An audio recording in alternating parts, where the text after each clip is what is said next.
So welcome to today's video where I show you how to make bass just like Chris Stussy using operator, sub-boom bass and Serum.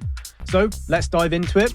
So we're going to start with operator. So let's take a listen to what I made using operator.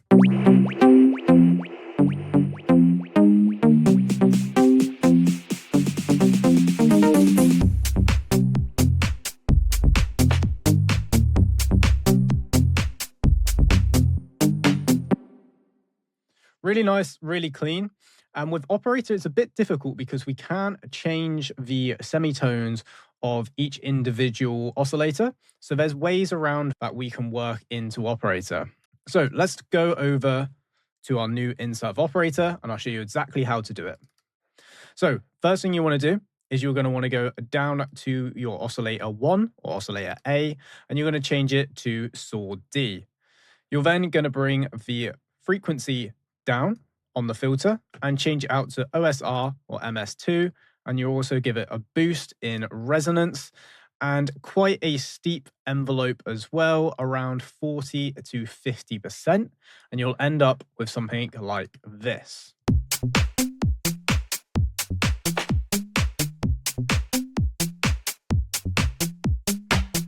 From there, we just need to pitch this down 12, which is an octave.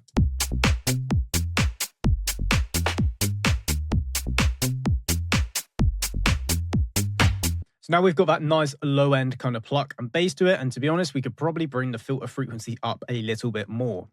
In operator, it's a bit of a struggle to get our musical tones in there, which is very common within Chris Stussy's basses. How he does this is by using a third, fourth, and a fifth. Let me run you through it. So what do I mean by third, fourth, and fifth? These are the jumps throughout the scale. So from one note to the next note in that octave is 12 semitones.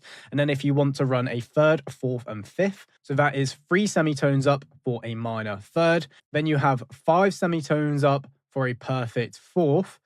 And then the fifth chord is 7 semitones up, which is very common within Chris Stussy's music. Now, how do we go about doing that in operator? Well, we just group the bass, so it inserts into an audio effect track.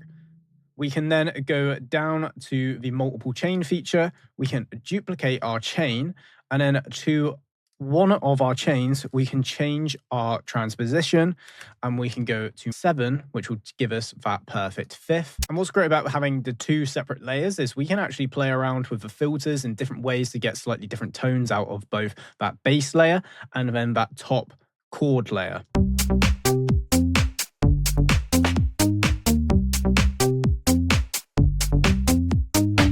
So something like that sounds really good. And the secret sauce for any of these Chris Stussy style basses is 2 effects, erosion and reverb.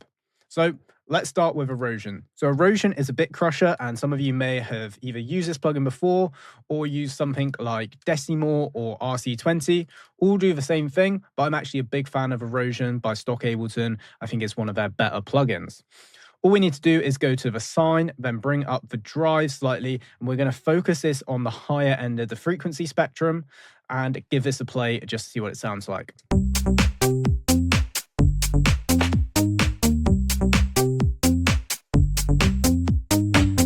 Already has that crisp analog pluck to it. Then for the reverb, I like using a send and return, because what we can do with the send and returns is put an EQ on the reverb. So when we are sending back to our bass channel, we're not sending any low end information back. We're just adding reverb to the highs and the mids, which is exactly what we want. And for some extra sauce, you could always add a bit of delay.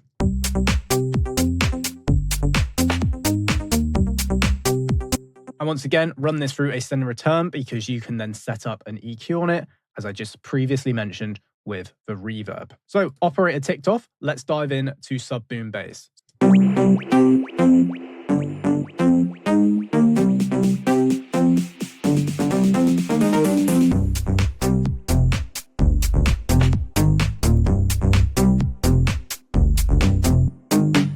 Really rich and very powerful, and what you notice with this one is there's quite a lot of width in there, which is all caused by chorus, which you could equally just put on operator if you wanted to. Now for sub-boom bass, we're going to start with a preset because we have the luxury of having so many great presets inside sub-boom bass. So we're going to go to bass preset 1 and we're going to go down to 16, which is Cho saws. So click on this one, and this is what it sounds like to begin with.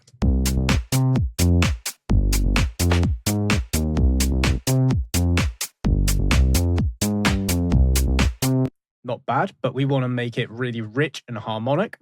So we are going to turn on oscillator 2, and we're going to change that to a saw wave, and it's already at +12. So we just need to bring this down to +7. And now it's just a case of adjusting our ADSR and filter. So I'm going to bring the cutoff down, envelope all the way up with a bit of a resonance.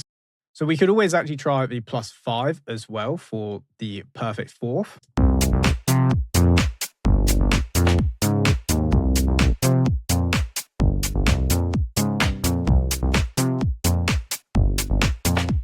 And I'm really liking that with the +5. It gives a bit of a darker and deeper vibe. We can then go and grab our erosion. And by the time you did some external processing with that, with compressors, EQs for reverb, delay, you could really get a nice sounding bass from this one. And that's why I love sub-boom bass. And then finally, we will have a look at Serum. So this is what I created with Serum.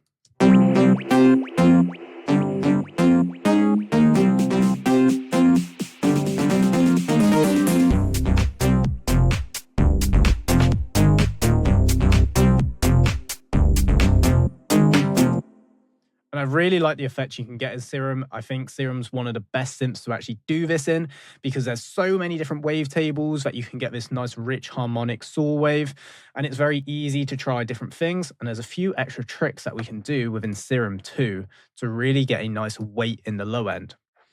So we're going to start with a normal preset of Serum, and then we're going to turn on oscillator A, and we're going to go oscillator B2. We then drop down oscillator 1. And then we can go up 7 on oscillator 2. We can then turn on our filter and turn on B, bring down the cutoff, and maybe change it to a low 18 or 24. Envelope 2 with a short decay for a nice plucked bass.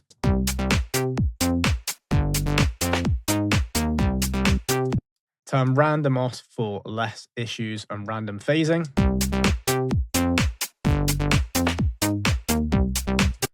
Resonance, drive, and fat for natural harmonics. And what I like about Serum is we can use the unison feature to get a bit more width and a bit of extra character in there as well.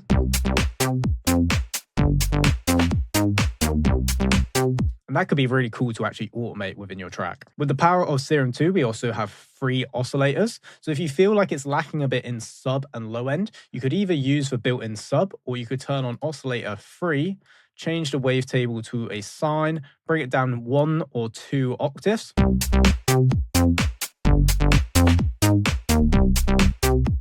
And now you can instantly hear this much more powerful low end in there. Run that through the filter as well. And it sounds great. You could also key track this, so then the filter moves with the different notes. And if you wanted a bit more flexibility and give it a bit more of an old school sound, you could put the envelope 2 to the noise. And then you can change out the different types of noise to get a slightly different effect.